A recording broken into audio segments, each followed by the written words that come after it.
लेकिन हमारे शरीर में जब तक खून है, हमारे अंदर सांसें हैं, हम किसी कीमत पर भारत के संविधान को बदलने नहीं देंगे। इस सपने को छोड़ दें, वो देखना। जिन पिछड़े वर्गों को न्याय दिलाने के लिए 43 साल आंदोलन करना पड़ा, आपने कभी सुना कि अभी ईडब्ल्यूएस की रिजर्वेशन की कहीं मांग सुनी आपने? कहीं आपने सुनी हो गरीब ब्राह्मणों ने, गरीब बनियों ने, गरीब ठाकुरों ने ये डिमांड की हो कि ईडब्ल्यूएस लागू करो, हमें रिजर्वेशन दो? उनकी ताकत देखिए कि उन्हें बिना मांगे 4 दिन के अंदर रिजर्वेशन मिल गया 10%। जिनकी सारी जनसंख्या मिला के 12% है, उनको 10% ईडब्ल्यूएस बिना मांगे 4 दिन में दे दिया। और आपको कितना लगा? 43 साल। आपको फर्क समझ में नहीं आ रहा क्या? भाई, जितने आज तक देश में दंगे में, उसका सर्वे कर लीजिए। दंगों में जो मारे गए वो किस जाति और किस धर्म के थे, और जिनको सजा हुई वो किस जाति और किस धर्म के थे। न्याय लेना तो लड़ना सीखो, और जीतना है तो मरना सीखो। जो भी कोई व्यक्ति संविधान बदलने वाली ताकतों के साथ वोट देने के लिए, दिलवाने के लिए खड़ा होता, समाज का गद्दार घोषित करो। ऐसी पॉलिटिकल पार्टीज को भी, ऐसे नेताओं को भी। वो नेता देश के गद्दार हैं, समाज के गद्दार हैं।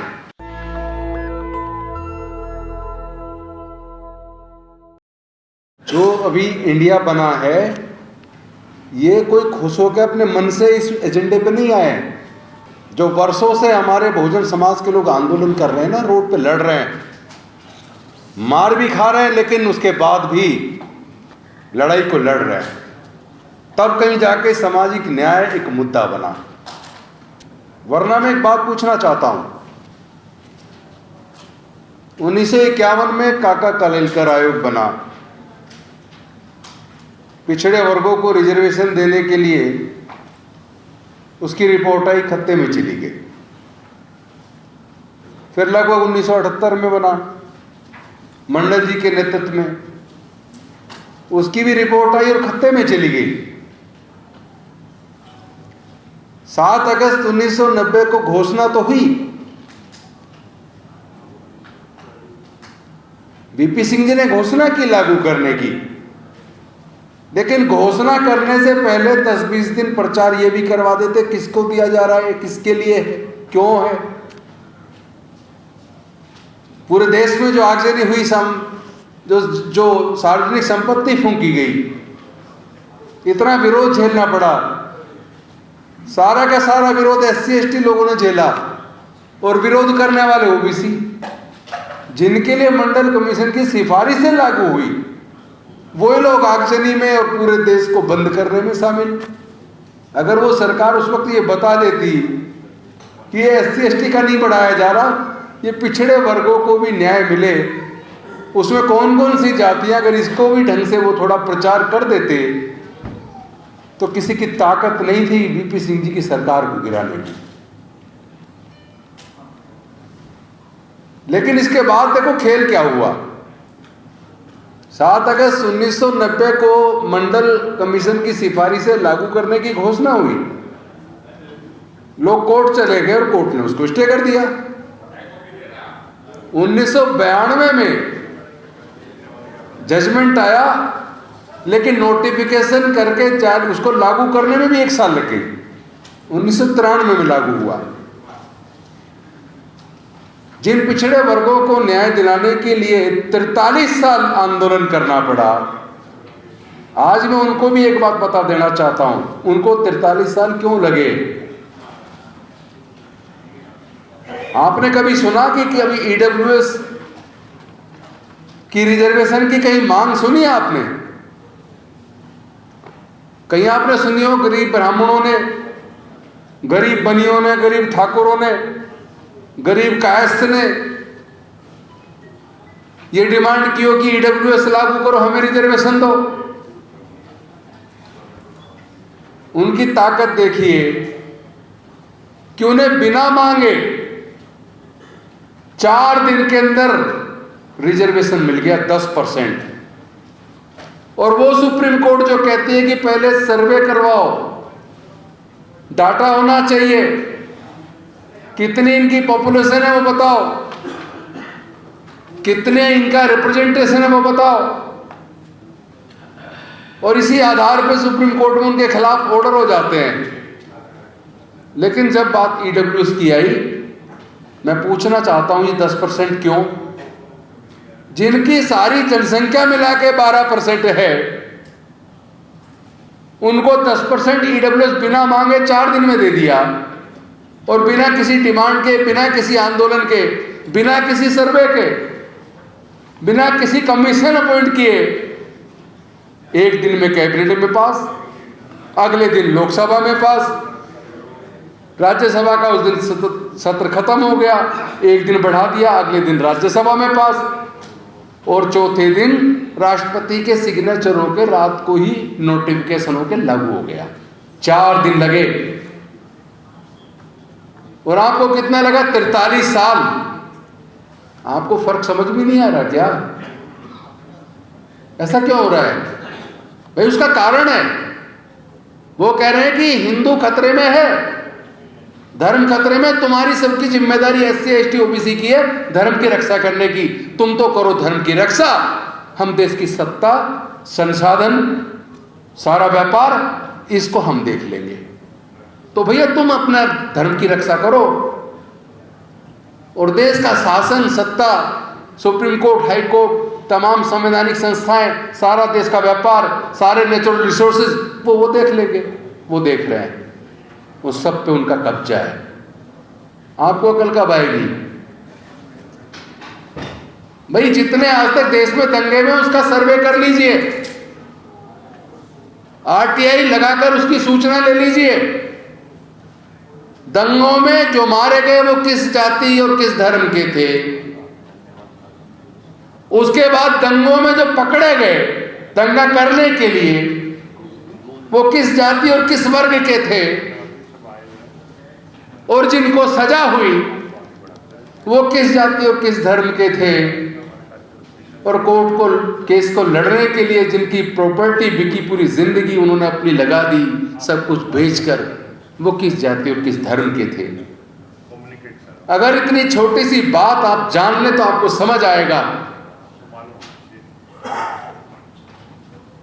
आपका इस्तेमाल हो रहा है, आपको पता ही नहीं है। अगर कावड़ लेने जाने से कोई अमीर बनता, कोई ताकतवर बनता, तो पुजारियों के बच्चे भी कावड़ लेने जाते, मंत्रियों के, MP MLAs के बच्चे भी कावड़ लेने जाते, व्यापारियों के बच्चे भी कावड़ लेने जाते। वो तो कावड़ लेने जाते नहीं, तुम क्यों जा रहे हो? जवाब है किसी के पास? तुम्हें क्या मिला? क्या कोई बताएगा कि 23 साल के अंदर ये कावड़ की यात्रा कहां से कहां पहुंच गई? पहले कहीं टेंट नहीं लगते थे, सारा सरकारी पैसा हमला सारा लगाया जाता है। क्यों? कोई बताएगा जो कावड़ लेने जाते हैं कितने लोग करोड़पति बन गए? कोई बताएगा जितने धार्मिक जुलूस होते हैं, निकलते हैं, जिसके अंदर तलवारें लहराई जाती हैं, वो किस जाति किस धर्म के मानने वाले लोग हैं? भाई जब तक आप समस्या को जानोगे नहीं, कह रहे हैं बीमार है, बीमार तो ठीक है, बीमारी के कारण को तो जान लो, सीधा इलाज करवा रहे हो, इलाज हो नहीं रहा, होगा भी नहीं। बीमारी क्या है, उसके कारण क्या है, अगर आप बीमारी को जान के उसके कारण को जान लोगे तो इलाज करने में आसानी हो जाएगी। लेकिन प्रॉब्लम यह है कि SC ST OBC और माइनॉरिटी के लोग दर्द से करा रहे हैं, चीख रहे हैं, दर्द हो रहा है, पर उसके कारण को जानने की कोशिश नहीं करते, ना उसका इलाज करने की कोशिश करते। अरे वो लोग बुद्धि और विवेक से, दिमाग से लड़ाई लड़के 12% लोग देश के सारे संसाधनों पे कब्जा करके बैठे हैं। ऐसा संभव है क्या? 88% को क्या 12% लोग हरा सकते हैं क्या? डाइवर्सिटी का सिद्धांत लागू होना चाहिए, लेकिन होगा कब? आप धर्म की रक्षा करो ना, तुम्हें क्या लेना डाइवर्सिटी से? 15 सालों में 1.5 लाख से ज्यादा सरकारी स्कूल बंद हो गए, आपको पता ही नहीं है। अरे हम भी स्कूल से पढ़े, सरकारी में पढ़ के आए भाई, बहुत बढ़िया पढ़ाई होती थी सरकारी स्कूल में, हम भी वहां से पढ़ के फिर वकील बने, कामयाब वकील बने, एमएलए बने, मंत्री बने, तो वो भी कामयाब बने। ऐसे नहीं बन के बैठ के आता जाता कुछ नहीं है। पढ़ना पड़ता, अध्ययन करना पड़ता, सच को जानना होता है। आप पढ़ेंगे नहीं, जानेंगे नहीं सच को, आंख मीच के लड़ाई लड़ रहे हैं। अरे कभी तो सोचो, जब हम सरकारी स्कूलों में पढ़ते थे, सारे सरकारी स्कूल होते थे, प्राइवेट होते नहीं थे, पढ़ाई का स्तर एक जैसा था, टीचर करता तो था भेदभाव। जैसे मैं आगे सीट पे बैठ के तो मुझे उठा के पीछे बिठा देता था, अपने बच्चों को आगे बिठा देता था, पक्षपात तो होता था। लेकिन ब्लैक बोर्ड पर जब वो चौक लेकर पढ़ाता तो सबको एक जैसा था ना। तो जिसके अंदर दम होता था वो डॉक्टर अम्बेडकर बन जाता था। कहते हैं मेरिट नहीं है, काबिलियत नहीं है। जैसा केसी त्यागी जी बता रहे थे कि वो डॉक्टर कहते थे लोग मर जाएंगे, ऐसे ऐसे डॉक्टर बन रहे 15-20% मार्क्स पे। अगर एक भी रिजर्व सीट से डॉक्टर बने व्यक्ति से ऑपरेशन में कोई अगर अंदर पेट में कुछ छूट जाता तो ये 50 जगह एग्जाम तो देते, एक एग्जाम्पल आज तक कोई नहीं दे पाया। मैं ऑन रिकॉर्ड दावे के साथ कह सकता हूं, एक भी पुल जितने गिर रहे हैं, अगर उस पुल को बनाने का इंजीनियर इंचार्ज अगर कोई ऐसी होता तो अखबारों में ऊपर मोटे मोटे शब्दों में नाम छपा होता कि कोटे से चुन के आ गए और देखो इनमें काबिलियत नहीं है, देखो ये ब्रिज गिर गया। ये जितने पुल गिर रहे हैं, जितने ऑपरेशन में अंदर कुछ छूट रहा है, ये वही कैपिटेशन की, वही जो अपने आप को सोकोल्ड अपर कास्ट बोलते हैं ना, ये सब उनकी वजह से हो रहा है, वही शामिल है। उन्हीं के ऑपरेशन फेल होते हैं, उन्हीं के बनाए पुल गिरते हैं, क्योंकि भ्रष्ट लोग हैं ये। इनके कैरेक्टर में भ्रष्टता है, न्याय नहीं है। आपको न्याय नहीं देना चाहते और आप न्याय मांगते रहना, कभी भी नहीं मिलेगा। न्याय लेना तो लड़ना सीखो, और जीतना है तो मरना सीखो। अगर मरने को तैयार नहीं है तो जीतने की कल्पना करना छोड़ दो। वैसे भी गुलाम तो वैसे भी मरे के बराबर होता है। लंबा जीवन जी के करना क्या है? जिंदगी 4 दिन की हो, स्वाभिमान की होनी चाहिए। अगर आपका इज्जत नहीं है, आपका स्वाभिमान नहीं है, आपकी बहन बेटी की इज्जत टूट रही है और आप तमाशा देख रहे हैं, तो डूब मरो। इस लड़ाई को लड़ना पड़ेगा। अगर आप चाहते हो इस लड़ाई को लड़ना, तो इसके लिए जरूरी है संविधान की रक्षा करना। एक बात बहुत अच्छी कह के गए वो केसी त्यागी जी, मैं तो चाहता था मुझे भी सुनते जाएं, कोई बात नहीं, वीडियो कहीं ना कहीं से मिल जाएगी। उन्होंने एक बात बहुत अच्छी कह के गए, इस संविधान को बचाने के लिए मरना सीखो, संविधान को बचाने के लिए लड़ना होगा। संविधान बचेगा तो देश का लोकतंत्र बचेगा, संविधान बचेगा तो ही भारत बचेगा, ये भी बता दूं, वरना भारत के टुकड़े होने तय हैं। जो लोग संविधान बचाने की जिम्मेदारी ले रहे हैं, वो सब भारत को तोड़ने की भी जिम्मेदारी लेने की तैयारी कर रहे हैं। लेकिन हमारे शरीर में जब तक खून है, हमारे अंदर सांसें हैं, हम किसी कीमत पर भारत के संविधान को बदलने नहीं देंगे। इस सपने को छोड़ दें, वो देखना, ये सपना उनका सपना रह जाएगा। अभी तो उन्हें इस बात की चिंता शुरू हो जानी चाहिए, 88% अपना हक लेने आ गया है, तुम्हारी ताकत है तो रोक लेना, रोक नहीं पाओगे। और जो भी राजनीतिक पार्टी सामाजिक न्याय के रास्ते में बाधा बने, उसे उखाड़ के फेंक दो। वोट हमारा, राज तुम्हारा, कब तक चलेगा? जिसकी जितनी संख्या भारी उसकी इतनी हिस्सेदारी, ये केवल कहने से नहीं, इसको आंदोलन में परिवर्तित कर दो और इसी चुनाव में कर दो। ये चुनाव 2024 का चुनाव बहुत महत्वपूर्ण है। जो भी कोई व्यक्ति संविधान बदलने वाली ताकतों के साथ वोट देने के लिए, दिलवाने के लिए खड़ा होता, समाज का गद्दार घोषित करो। ऐसी पॉलिटिकल पार्टीज को भी, ऐसे नेताओं को भी। वो नेता देश के गद्दार हैं, समाज के गद्दार हैं, जो संविधान बदलने वालों के साथ खड़े हो जाते हैं। अब तो 2 में से एक रास्ता चुनना होगा। या मनुवाद या अम्बेडकरवाद। डुलमुल रवैये से काम चलने वाला नहीं है। एक इस नाव पे पैर, एक इस नाव पे पैर, डूबना तय है। जिंदा रहना है तो जिंदे होने का सबूत पेश करो, लड़ाई लड़ो। तय करना पड़ेगा, या तो अम्बेडकरवाद, या तो आप संविधान के साथ हैं, इंसानियत के साथ हैं, न्याय के साथ हैं, या फिर आप मनुवाद के साथ हैं। आप संविधान बदलकर मनुस्मृति लाने वाले लोगों के साथ हैं। फिर समाज तय कर लेगा किसको जिताना है। बस एक अपील करना चाहता हूं, चूंकि जो लोग यहां सभागार में बैठे केवल ये नहीं सुन रहे हैं, पूरे देश के अंदर बैठे कोने कोने में हमारे लोग हमें सुन रहे हैं। ये भी वीडियो पूरे देश के कोने कोने में जाएगी। एक फायदा तो हुआ सोशल मीडिया का। मेन स्ट्रीम मीडिया, जिसको गोदी मीडिया कहते हैं, बेसिकली वो बीजेपी के प्रवक्ता हैं। उन्हें देखना बंद करो, मैं कितने बार कह चुका हूं, उन्हें मत देखो, क्योंकि उनका काम, उनको एजेंडा, उनको पैसा इसीलिए दिया जा रहा है कि तुम्हें तो केवल महिमा मंडन बीजेपी और उनके नेताओं का करना है, उसको किसी भी तरह सत्ता में वो बने रहें। लेकिन वो जितनी मर्जी ताकत लगा ले, 2024 में 200 से नीचे आ जाएंगे, ये हम आपको बता रहे हैं।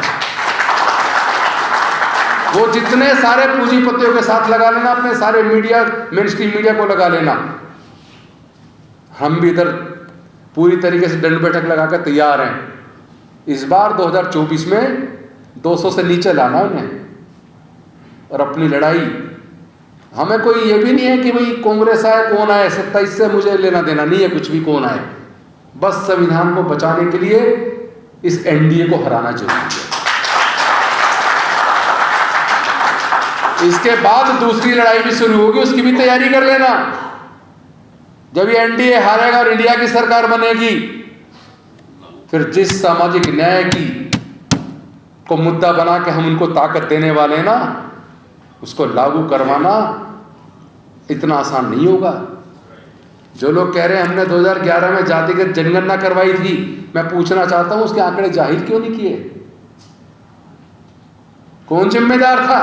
1992 में जब सुप्रीम कोर्ट की जजमेंट आ गई मंडल कमीशन पर, Indira Sahni versus university case में, उसको नोटिफिकेशन करने में 1 साल क्यों लगा?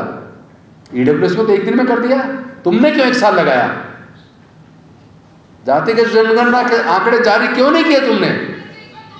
तुम्हें भी बताना पड़ेगा। लेकिन फिर भी हम उन सब बात को भूलने को तैयार हैं, क्योंकि सामाजिक न्याय की लड़ाई और देश के संविधान और लोकतंत्र को बचाने की लड़ाई ज्यादा बड़ी है। तुम्हें तो हम बाद में देख लेंगे, तुम्हें बाद में देख लेंगे हम। अगर तुमने सामाजिक न्याय नहीं दिया तो ध्यान रहे, मरते मरते तुम्हें जीवन दान दे रहे हैं हम। खत्म तो तुम हो ही लिए थे, आ गए ना सामाजिक न्याय पे, तभी तो बचाने हम चले हैं। तो हम तुम्हें बचाने का वादा कर रहे हैं, तुम्हें सत्ता देने का भी वादा कर रहे हैं, लेकिन तुम अपना वादा सामाजिक न्याय देने का भूल मत जाना। दोसांझ जी, इस आंदोलन को देश के कोने कोने में लेकर हम लोग जा रहे हैं, और हमें बिल्कुल भी इस बात की इच्छा नहीं है और ना इस बात का डर है कि हम भविष्य में कभी एमपी एमएलए मंत्री कुछ बनेंगे या नहीं बनेंगे। क्योंकि ये एमपी एमएलए मंत्री दूर से देखने में लगता है, मेरा तो बस एक ही समझ में आ रहा है, हम अच्छे इंसान बने, लोगों के मददगार बने, और अपने लोगों की हक की लड़ाई को लड़ने के लिए अपने आप को कुर्बान करने के लिए तैयार हो जाएं। एक सच्चा अम्बेडकरवादी कई एमएलए एमपी मंत्रियों से भारी होता है। तो हमारी तो कोशिश ये चल रही है हम सच्चे अम्बेडकरवादी बन जाएं, बस सब कुछ पा लिया और कुछ नहीं चाहिए। जीना जलील होकर दोजख से कम नहीं, और इज्जत से अगर जान जाए तो वो भी गम नहीं। बस इन शब्दों के साथ, क्या आप इसको एक भाषण के तौर पर ना लें, ये मेरे दिल की भावना है। मैं मर सकता हूँ, ना कभी बिकूंगा, ना कभी झुकूंगा, ना कभी डरूंगा। इसने मुकदमा बना के जेल में डाल दे, जेल में जाके भी बहुत लोगों ने आंदोलन लड़ा, जेल में रह के भी आंदोलन करेंगे और रोड पे भी आंदोलन करेंगे, और अगर संसद में गए वहां भी आंदोलन करेंगे। जाए या ना जाए, आंदोलन नहीं रुकेगा। इन्हीं शब्दों का बहुत बहुत धन्यवाद। नमो बुद्धाय, जय भीम, जय भारत। नेशनल दस्तक की आपसे गुजारिश है कि अगर इसको बचाना चाहते हैं तो नेशनल दस्तक को सब्सक्राइब करने के लिए रेड कलर के सब्सक्राइब बटन को दबाएं, फिर बेल आइकन की घंटी दबाएं। नेशनल दस्तक को बचाने के लिए बहुत जरूरी है कि हर खबर को शेयर करें, लाइक करें, कमेंट जरूर करें।